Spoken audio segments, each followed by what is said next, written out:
You like podcasts? Oh, I like podcasts.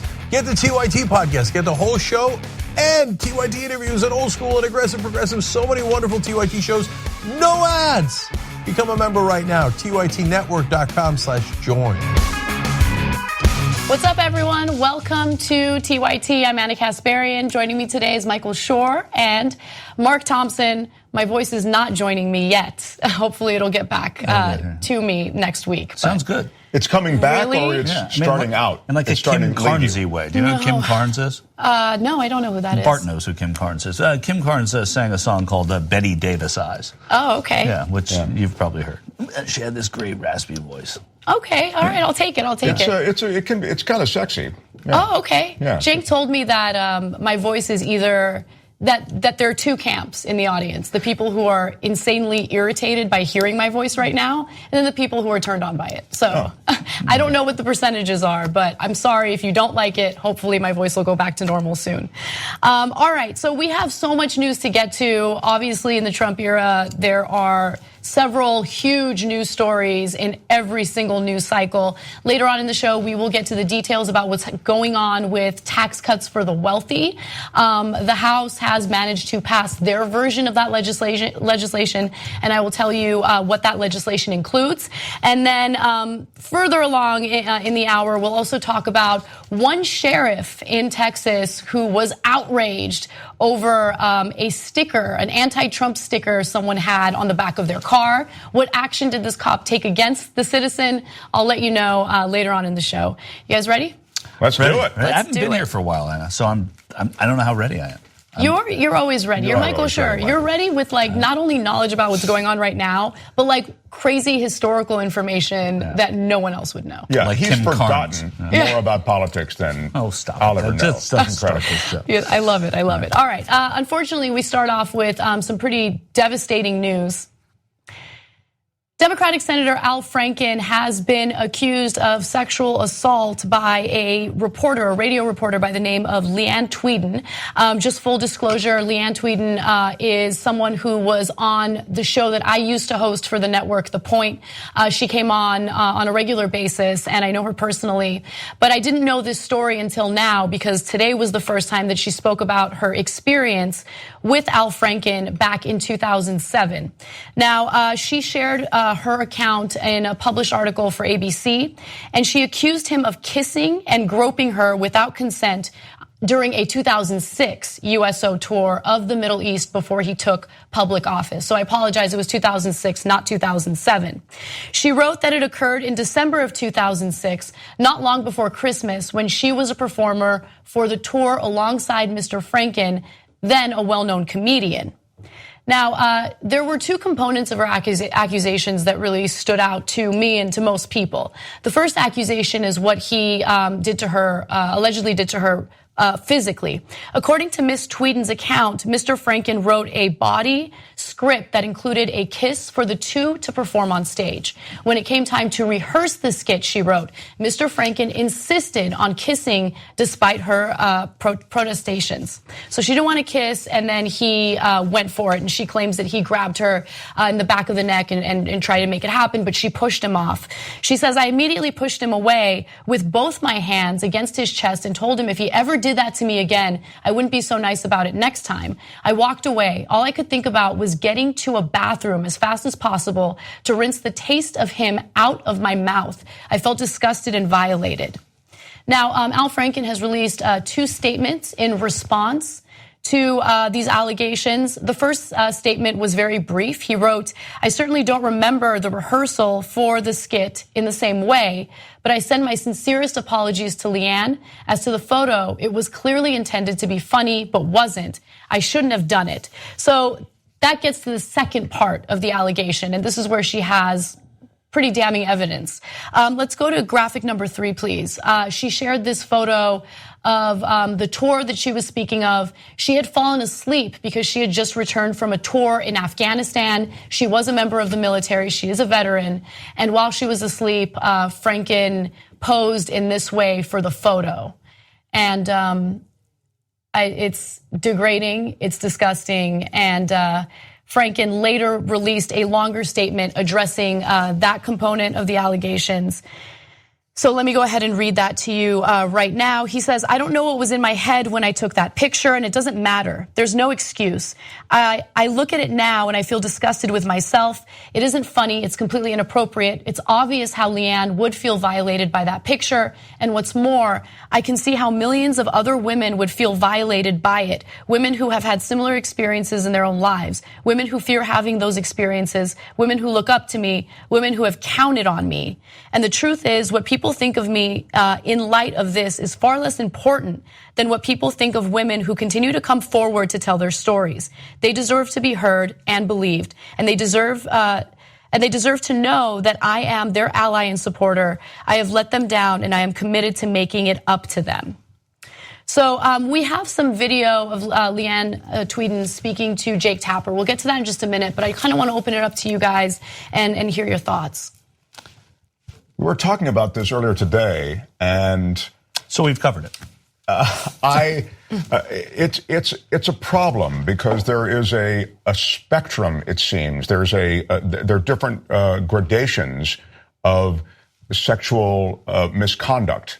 So the apology, as it reads, you really don't know how bad the sexual misconduct was, right? It was a pretty powerful apology, and I, as a man, feel sort of awkward even commenting or judging the gradations. I can certainly say this is different than stalking a 14-year-old at a mall and then you're trying to, or calling her at a high school and trying to ask her out on a date when you're in your 30s. I mean, I can definitely separate these two things, but I guess what I'm trying to get at is this is wrong, but with all of these allegations coming forward, I'm having trouble ordering them all and assigning a priority to how bad each one is. I'm not excusing this at all. I'm simply trying to order it because they're all getting jumbled together. I get what you mean. And look, I think most rational people know that there's a difference between, outright sexual assault or pedophilia. And, what happened to Leanne Tweeden is horrible. And she felt violated and degraded. And I think most women would feel like that.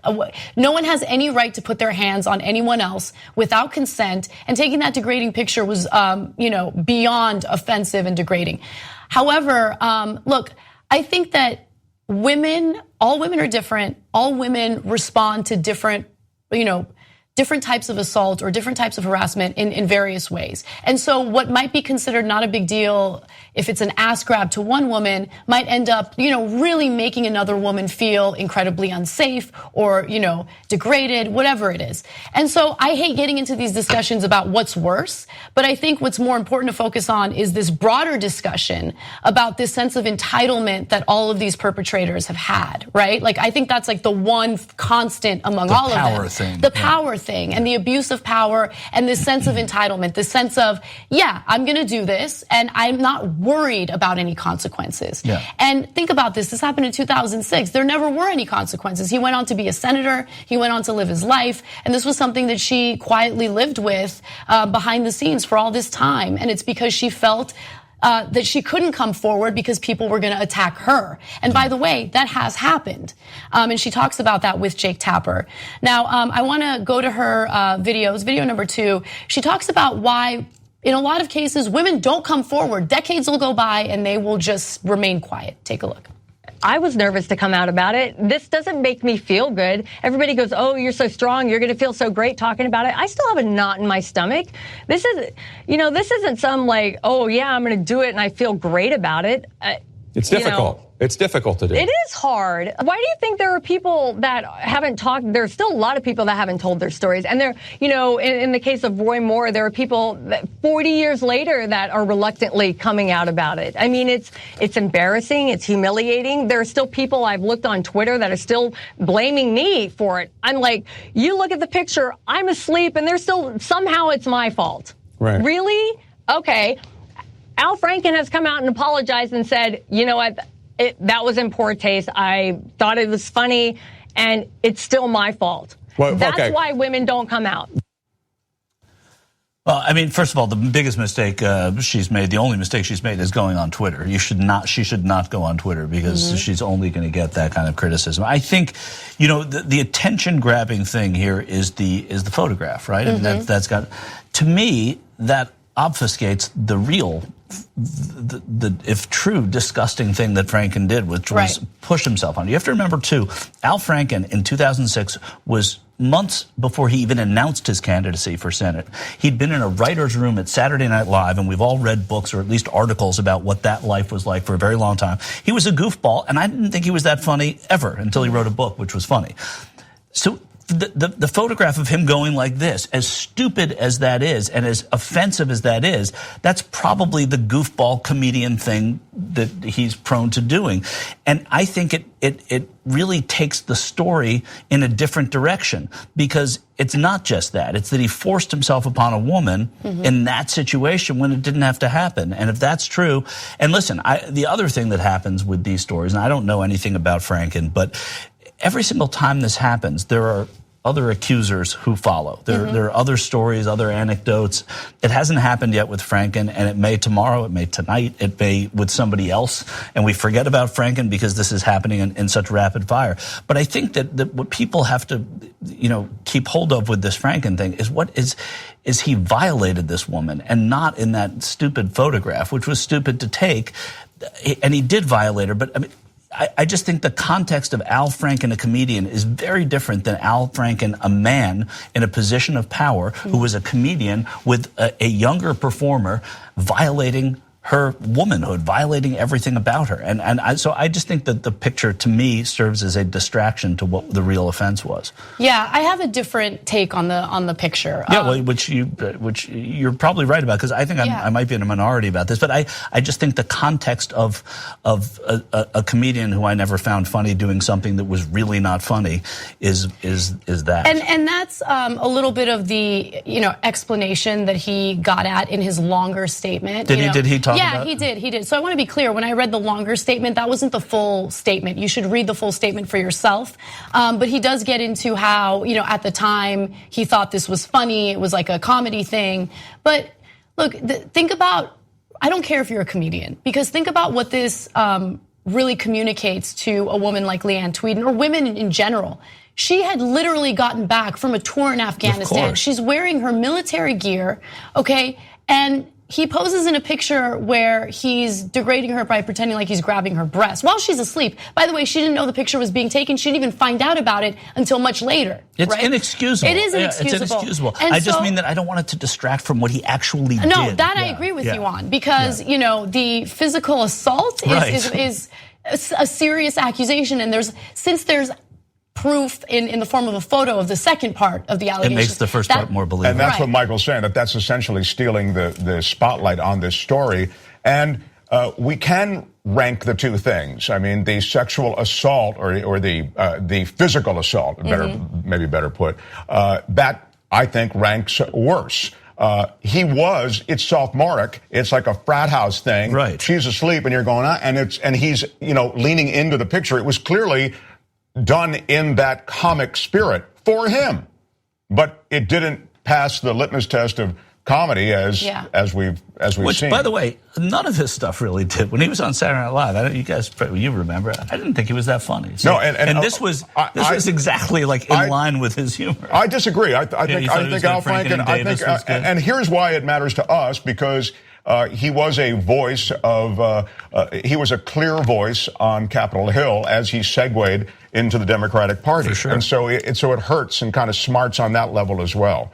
But whether it was funny or not, that wasn't funny, and it doesn't stand the test of time. Yes, it does not stand the test of time. Finally, I just want to go to another video of Leanne Tweeden speaking to Jake Tapper. She was asked if she accepts his apology, and I thought her answer was interesting. Take a look. Do you accept his apology? I do. And the one that came out this morning, I accepted that one too. It was very short and very brief. My initial reaction was it sounded like a staffer put that out hastily, which maybe could have been the truth, to get it out quickly, because when it hit, it was, it went viral and it was everywhere.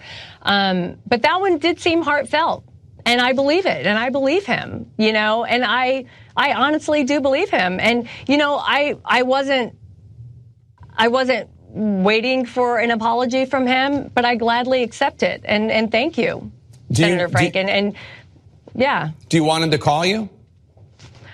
Sure.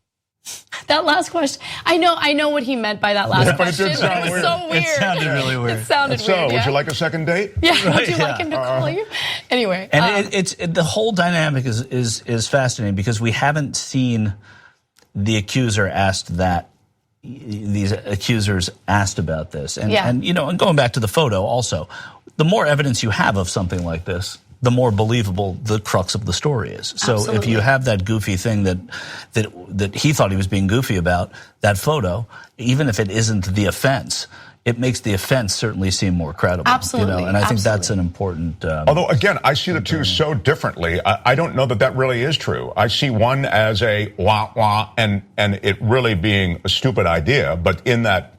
We need to talk about a relatively new show called the Republic, or UNFTR. As a young Turks fan, you already know that the government, the media, and corporations are constantly peddling lies that serve the interests of the rich and powerful. But now there's a podcast dedicated to unraveling those lies, debunking the conventional wisdom. In each episode of On the Republic, or UNFTR, the host delves into a different historical episode or topic that's generally misunderstood or purposely obfuscated by the so-called powers that be.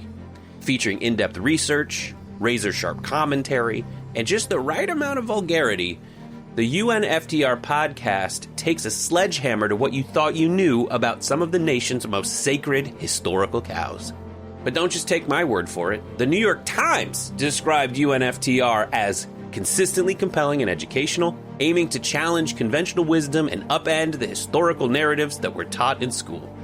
For as the great philosopher Yoda once put it, you must unlearn what you have learned. And that's true whether you're in Jedi training or you're uprooting and exposing all the propaganda and disinformation you've been fed over the course of your lifetime. So search for UNFTR in your podcast app today and get ready to get informed, angered, and entertained all at the same time.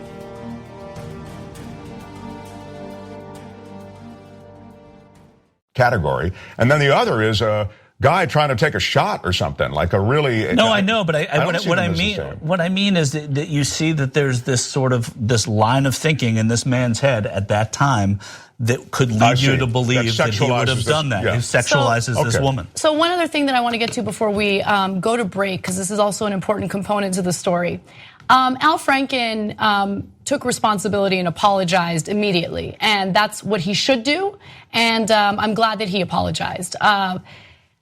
But you don't see the same type of behavior from someone like Roy Moore, who remains defiant. He has now been accused by several women who said that, they were preyed upon when they were teenagers. He was banned from a mall. He was banned from a YMCA because he was known to go to those places looking for teen girls that he could prey on.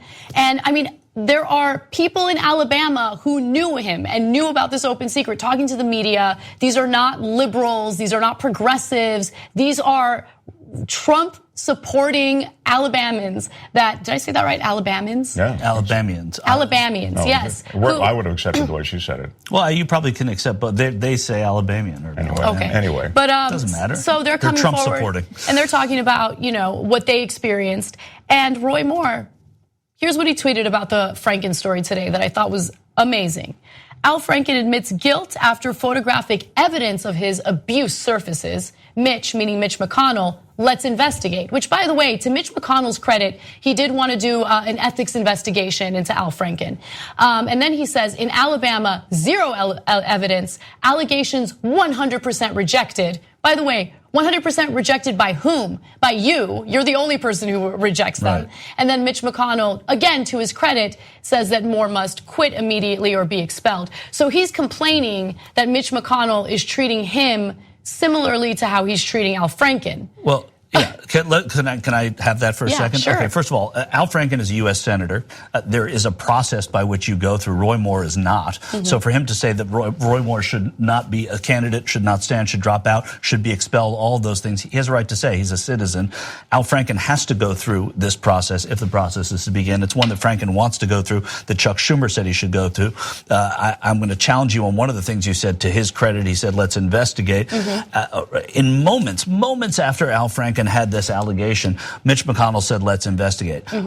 When we knew about 15 women who accused candidate Donald Trump of sexual harassment, sexual abuse, when we saw a tape where he said, grab him by the pussy, Mitch McConnell said nothing. I will totally concede, and I agree with you 100%. And Mitch McConnell allowed his wife to serve in the cabinet of this man. So I think there's a spinelessness about Mitch McConnell in this case that is inexcusable.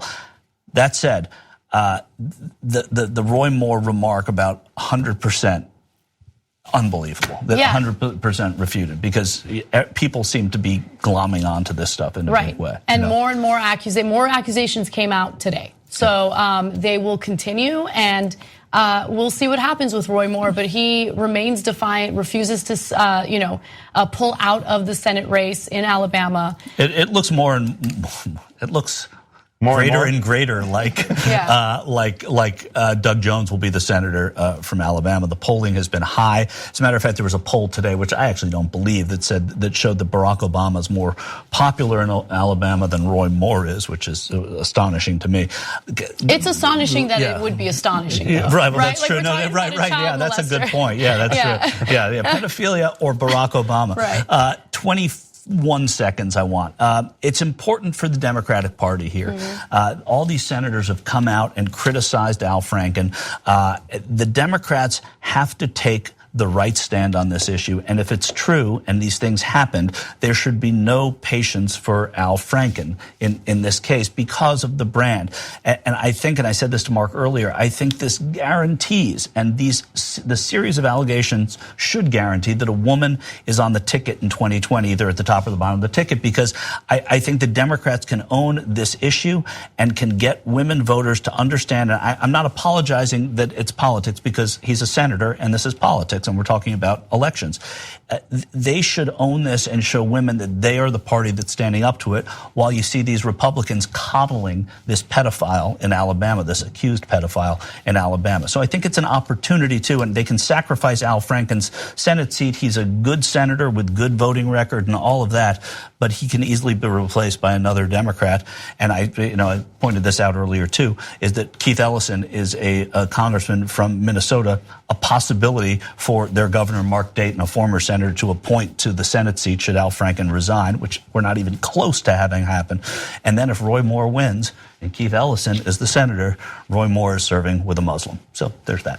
Wow, you really thought all this through. But yeah, I mean, look, I don't blame you to get into the political possibilities. I think that, that's what a lot of people who are in the political world are concerned about.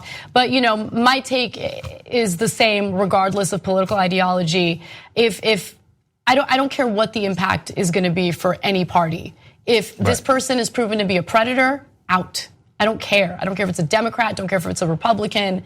Doesn't matter to me. Just be a decent human being and, take care of people around you, protect the people around you, protect your constituents. But again, the word predator is radioactive, and I don't know that we can assign predator. I'm really asking, Anna, you are sort of my beacon, especially when it comes to this sort of female view. Because I'm thinking maybe as a male, I've just been roughed up, or my worldview is different. But the word predator is so toxic. Would I assign it to Al Franken and Roy Moore? Would I assign it to Weiner? Anthony Weiner is he a predator? I mean, I don't know where the word predator is appropriately used. And is he a predator? I'll add to Mark's question. If this is all Al Franken did in his career of predation, is he a predator for having done this in 2006 before he was a senator, when he was a husband, when he should have been more responsible, when he took advantage? I really don't care about the time. No, I don't. Or what his position was and what his profession was. I was just putting it in. He was a married man. He was, a professional. He was in a position of power. Yes. He was with somebody who was far younger than him and probably looked up to him because of the kind of thing that they were doing there for the USO. I'm wondering if that is enough to say get out of the Senate now. I mean, if this is what if the buck stops right here. Yeah, look, that's a tough question, and I feel uncomfortable answering it right now. But what I will say is that anyone who feels entitled to put their hands on anyone else and try to force physical contact, whether it's a kiss or whatever, that's serious to me, right? And so I get, look, I get what you're saying. It's different from someone penetrating someone else. I get that, right? But it doesn't take away from the fact that a woman still feels violation. Yes, it's a huge violation. And so I don't want to, and I know you don't mean to do that, but I want to make sure that you guys all know that, there's no minimizing that. Okay. Actually, last point I was going to make was just, again, to remind everybody, I mean, the hypocrisy, the naked hypocrisy here on the part of these politicians is remarkable to me. Yeah. Because a bit like Anna, I don't really give a shit one way or the other, what party loyalty.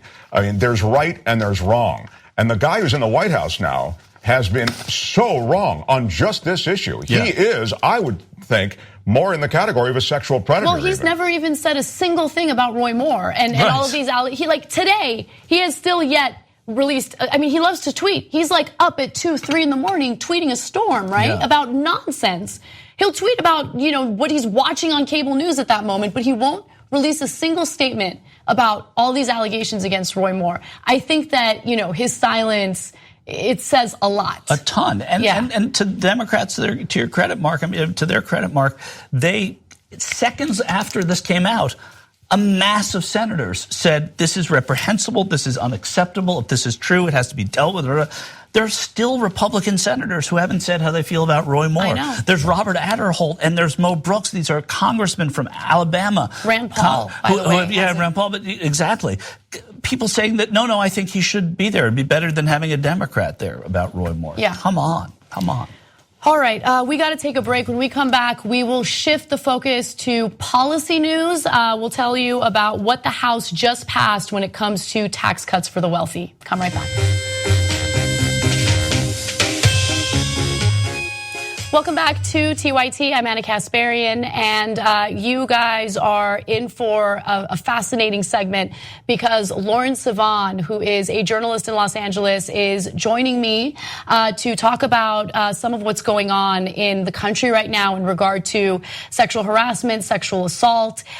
She is an incredible reporter, but more importantly, she is one of the courageous women who came forward when the Harvey Weinstein story broke. And she shared about her, pretty horrible experience with him back in 2007, I believe. And, I say it's courageous because, first of all, a lot of times when women come forward and they share their experiences in similar instances, especially when it comes to a man with power, they're usually met with, it goes beyond skepticism. They're met with brutal language, even more degrading treatment. And it was so important for that story to break because it opened the floodgates and made a lot of other women feel comfortable coming forward. So thank you for doing that, and thank you for joining me. Oh, yeah, thank you for having me. Thank you. So for those of you who are unfamiliar with the story, I really don't want her to have to get into the details again, but I want to quickly summarize what he did. This happened back in 2007 at Cipriani, which is a pretty famous restaurant in Manhattan. She was with Harvey Weinstein. He was showing her around the restaurant and at a different restaurant. I apologize. At this point, it was like a Cuban restaurant. Yeah, something like that. Socialista, which is now closed, but right. Yeah. And so at one point, he corners her into a back of the restaurant area and tries to make a move on you. And Lauren, you told him, "No, I have a boyfriend." And at that point, he tells you to just shut up and watch. And then he pulls his penis out and masturbates in front of you. Yep. Yeah. I mean, I know. Unbelievable. So that's what you went through. And what I'm curious about is, what was the reaction that you got following the publication of all these allegations, including yours? You mean now? Yeah. Yeah, I mean, I came out initially because that New York Times story came out with Ashley Judd and Rose McGowan, who bravely came out against him. And I was so proud of them for doing that. And I thought, oh, good, finally, people are going to see what he's like. And then he came out with a ridiculous apology, calling them liars, basically, going on some political rant. I didn't even understand what he was talking about. And that made me furious because I knew what kind of guy he was based on that encounter I had with him 10 years prior. So that's why I decided to come out publicly. And it was definitely scary. I didn't sleep the whole night before I knew it was going to be published, because I still wasn't sure if I should even attach my name to it. I was, you know, as a woman, it's like, what do you have to gain from this? And then for the rest of your life, you know, anytime someone Googles your name, this is what's going to come up, and you don't want to be forever known as the, you know, potted plant girl or something. Oh my God. And not only that, I mean, did you worry about the reaction to it? Because I think about women in college who come forward saying that they've been raped or sexually assaulted, and a lot of them are dragged through the mud. And I wonder if, you know, you had any of those fears before that story was published, like that night when you couldn't sleep. Well, at TYT, we frequently talk about all the ways that big tech companies are taking control of our online lives, constantly monitoring us and storing and selling our data. But that doesn't mean we have to let them. It's possible to stay anonymous online and hide your data from the prying eyes of big tech. And one of the best ways is with ExpressVPN. ExpressVPN hides your IP address, making your activity more difficult to trace and sell to advertisers. ExpressVPN also encrypts 100% of your network data to protect you from eavesdroppers and cyber criminals. And it's also easy to install. A single mouse click protects all your devices. But listen, guys, this is important. ExpressVPN is rated #1 by CNET and Wired magazine. So take back control of your life online and secure your data with a top VPN solution available, ExpressVPN. And if you go to expressvpn.com/TYT, you can get 3 extra months for free with this exclusive link just for TYT fans. That's expressvpn.com/TYT. Check it out today. yeah, I did have some of those fears. And I thought that people would think, well, what's her agenda? What's her angle? Why is she doing this? And that was the thing. That was kind of why I came forward. I didn't have an agenda. I didn't want anything from Harvey Weinstein. I didn't want to sue him. I didn't want money. I didn't want to be in a movie, nothing.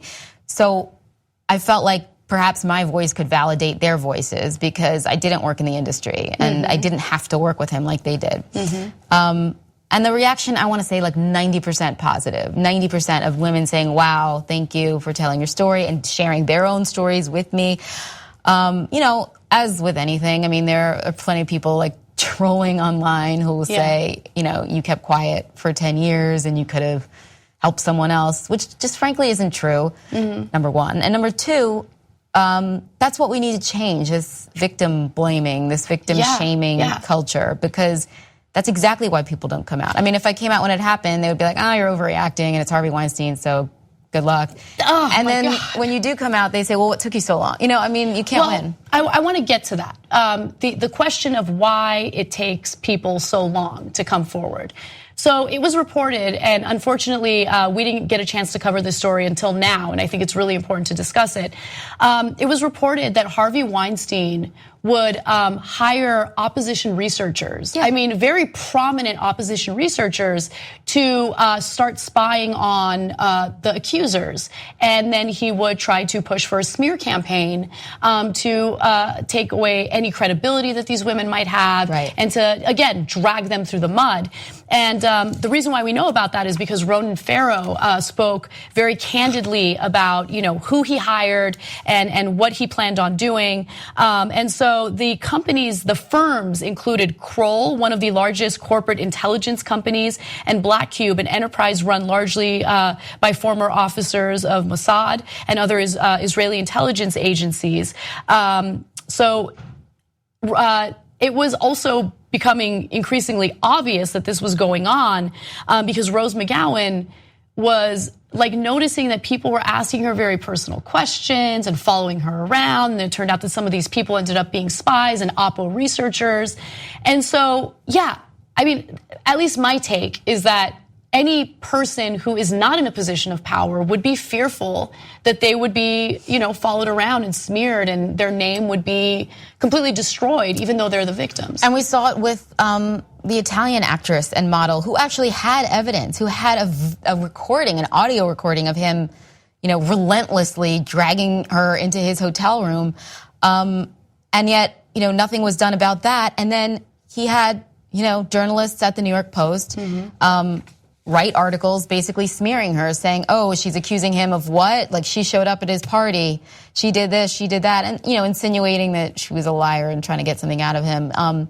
So why would anyone have ever come forward? I mean, there was no winning. And then if you had to work in that industry, if you had to work with him.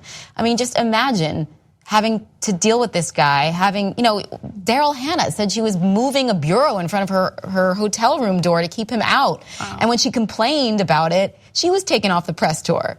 I mean, just imagine. So before right now, there was no upside to coming forward with your story. It was something that you had to keep a secret, deal with, and then do this weird tap dance with this person if you still had to work with him, to be polite and try just not to be alone with them. I mean, women shouldn't have to deal with that, especially in the workplace. And you did have to deal with him. You didn't have to necessarily communicate with him, but you would have to see him around following that pretty terrible encounter. Well, when I came to Hollywood, I would cover red carpet events all the time, so he would oftentimes be on the red carpet because a lot of his movies get nominated. Mm-hmm. And I would try my best to never have to interview him or to pretend I didn't see him if he went by. And I think I did once have to talk to him at a red carpet years ago, and he had no idea who I was. I mean, he didn't show any recognition, which I was grateful for, by the way. But it's telling. Right? Yeah. It's telling because, I think you were on Megyn Kelly's show when you said this, that made it abundantly clear that you were not the only victim. Oh, right? yeah. That there had been many others. Oh, yeah. I knew that night that this goes on all the time because it was like less than an hour from meeting him, a stranger, to having him expose himself. I mean, you do the math over 30 years, how many encounters he must have had with women that he would never see again or that he did see again. I mean, there are thousands. There have to be. Yeah, right now there probably are more that I don't know about. But the latest number that I read was 80 women accusing him of sexual harassment, sexual assault. Now, I want to kind of wrap up the conversation by talking about the culture, because this is not simply a Harvey Weinstein problem. This is not an isolated incident. As you guys know, this has now transferred on to other professions, other industries. Sure. And in my opinion, this shows that there is a cultural issue here. And it's not a cultural issue saying that, all men, they need to be talked to, and no, it shows that there are people in positions of power who will abuse that power. And they get away with it. They've gotten away with it for a long, long time. And I want to get your sense of what the future holds. Do you think that, opening up the floodgates is really going to lead to change, or is this, just the hot story for the moment and then people will lose interest? I hope not. I hope that real change comes. And, I want to make it as specific as we possibly can over what that change should look and could look like, because as great as it is to hear all these stories in the Me Too campaign, if everything stays the way it will, then, nothing will change. I think at the very least, now that so many people have come forward, I think women will be much more, they'll call it out right when it happens in real time, right when they see it. They're no longer going to have that terrified fear that either no one will believe them or they'll be, shut up or smeared or anything like that. I think that's made it more comfortable for women to come forward. The other thing I think is this idea that the rich and the powerful can pay their way out of trouble. Mm-hmm. That needs to end. The non-disclosure agreements is something that I think needs to end when it comes to sexual harassment. To pay off a victim because of your egregious behavior and then to continue that behavior because she can no longer speak about it, right. That has to end. Because Absolutely. In many of these cases, as you brought up, we're not just talking about an off-color comment. Mm-hmm. We're talking about assault. We're talking about rape. Those are felonies. Those are crimes. They should not be covered up. Yeah, yes, that's a great point. I totally agree with you. Lauren will be joining us for the remainder of the show, so stick around because after the break we will cover more news, and Mark Thompson will also join us. So we'll be right back. Great. You like podcasts? I like podcasts. Get the TYT podcast. Get the whole show and TYT interviews and old school and aggressive progressive. So many wonderful TYT shows. No ads. Become a member right now. TYTnetwork.com/join. Thanks for listening to the full episode of The Young Turks. Support our work, listen ad-free, access members-only bonus content, and more by subscribing to Apple Podcasts at apple.co/TYT. I'm your host, Cenk Uygur, and I'll see you soon.